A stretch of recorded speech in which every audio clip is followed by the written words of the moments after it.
Sean todos bienvenidos a un nuevo video tutorial. Hoy vamos a aprender a entonar la alabanza Cuyeshka Dios Tukuy Kunata Mandak del Liminario 1, número 630, en la tonalidad de Mi menor. Anteriormente subí un video de la misma alabanza en Do menor, pero a pedido de algunos hermanos vamos a aprender a entonar en Mi menor. Empezamos después de la intro.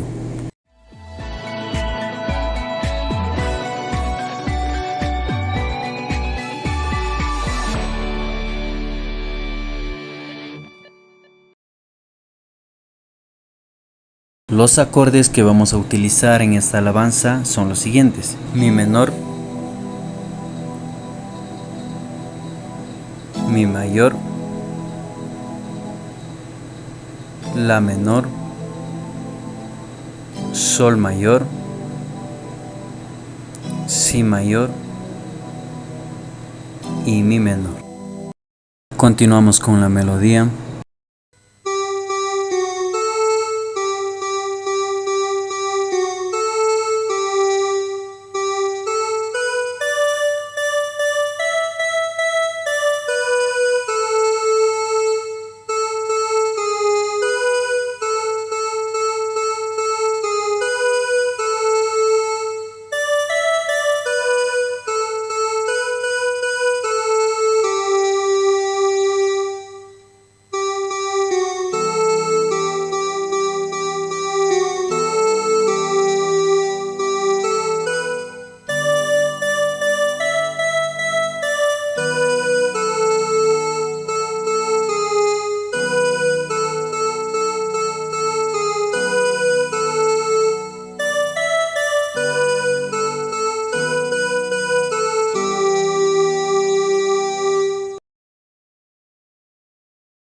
Si te gusta este tipo de contenido, puedes suscribirte al canal, compartir el video y también puedes dejarme un comentario de qué alabanza te gustaría aprender en un próximo tutorial. Recuerda que la letra y los acordes de esta alabanza está en la descripción de este video, puedes descargar para que sea más fácil tu aprendizaje.